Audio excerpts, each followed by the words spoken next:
AI isn't failing in your business. Your adoption is. And that's actually good news, because the problem usually isn't the technology. It's that your people don't know what's safe, what matters, or how it helps them do their job better. So they hesitate, they wait, or they ignore it completely. And when that happens, even the best AI tools go unused. If you want AI to actually drive growth, this isn't a tech problem. It's an implementation problem, and that's something you can fix. If you're new here, my name is Brent Yax, and for the past 30 years, I've worked with businesses to help them implement technology in a way that actually creates value. I've been part of thousands of technology rollouts, and what I've seen over and over again is this. Technology rarely fails because of the tools. It fails because of how it's introduced, how it connects to the business, and whether there's a clear path to value. Right now, we're seeing the same thing with AI. There's a lot of interest, a lot of experimentation, but not always a clear path to real impact. So the goal here is simple: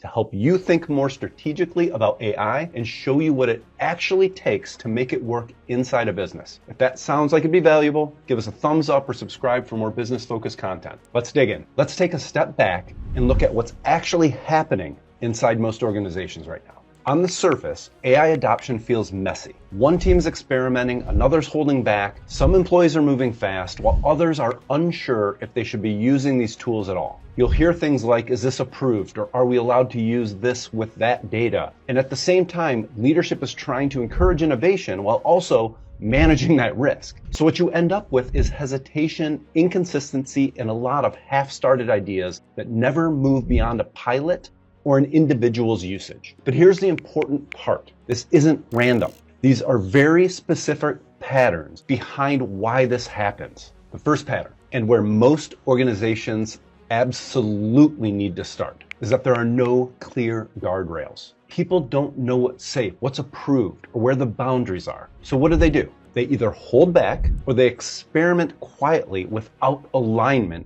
putting the business at risk. In fact, about 70% of office workers are already using AI in some capacity, while only about 20% of organizations have clear policies in place. That gap is a real risk, and it's one of the biggest reasons adoption slows down or never fully takes hold. Now we know guardrails, policies, governance, it can all sound like overhead, like red tape. But the goal isn't to slow people down, it's to give them confidence. When you clearly define how AI can be used, what data needs to stay protected, and how the business views AI as a tool to support people, not replace them, it makes a real difference. When employees know what's okay, what needs a second look, what's off limits, they can actually start using the tools in their day-to-day work. Without that clarity, hesitation will win every time. Pattern number 2 is a lack of strategic guidance and clear focus. And this one creates a real tension inside organizations. On one hand, you want your teams thinking creatively about how AI can improve their work. You want ideas, you want experimentation.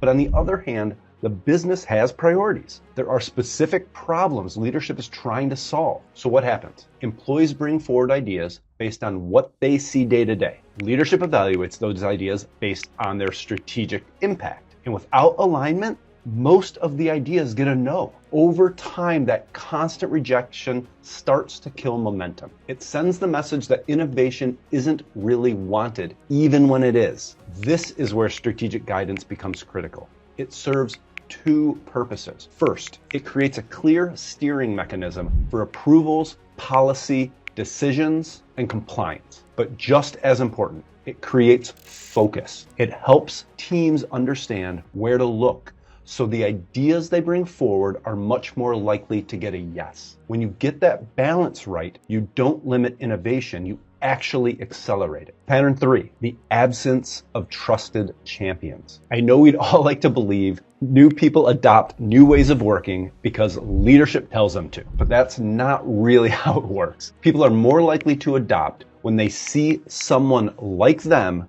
using it successfully. Inside most organizations, employees are watching each other. They're asking, is anyone actually using this? Does this really work? How would I use this? And most of the time, they're a little standoffish, which makes sense. The work people do is often tied to how they feel the company values them. So when we ask them to change how they work, here's a risk. What if they fail? What if they look less capable? What if that impacts how they're viewed by the company? Until they see clear examples and feel safe, they wait. This is where champions make the difference. These aren't just technical experts. They're respected operators, people who understand the work, test ideas in real scenarios, and show what good actually looks like. They help shift the conversation from tasks to results. And when those individuals start using AI in a practical, visible way, it creates a rippling effect. Others start asking questions. They start trying it themselves. Adoption begins to spread naturally. Without these champions, AI stays theoretical. With them, it becomes real and safe. Pattern number 4,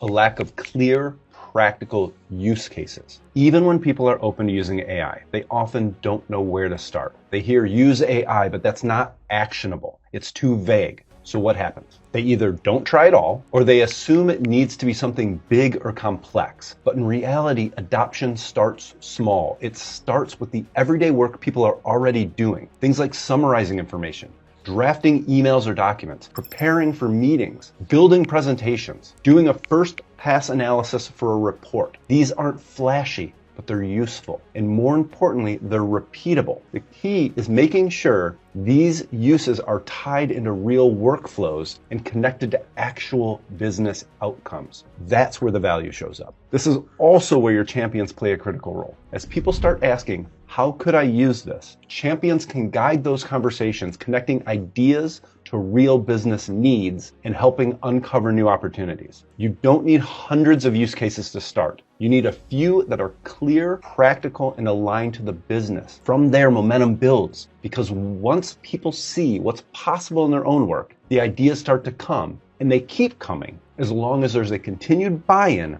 and forward progress. The 5th pattern, and where it all comes together to create an innovation engine, is visible wins. Even when people start using AI, if they don't clearly see the value, adoption doesn't last. Someone might try it once, maybe twice, but if the benefit isn't obvious, they go right back to their old way of working. This is where a lot of AI initiatives quietly stall, because without proof, there's no momentum. What works much better is focusing on small, believable wins, not massive transformation, just clear improvements in everyday work, saving time on a report, turning around an email faster, getting to a first draft of a proposal or an RFP response more quickly. These are simple, but they matter. And when those wins are visible, when people can see that it actually makes their job easier or more effective, that's when behavior starts to change. This is also where leadership plays an important role. Highlighting those wins, sharing examples, making progress visible across the organization. Because when people see others getting results, it reinforces everything we've talked about: confidence, clarity, and trust. And that's what turns early use into real adoption.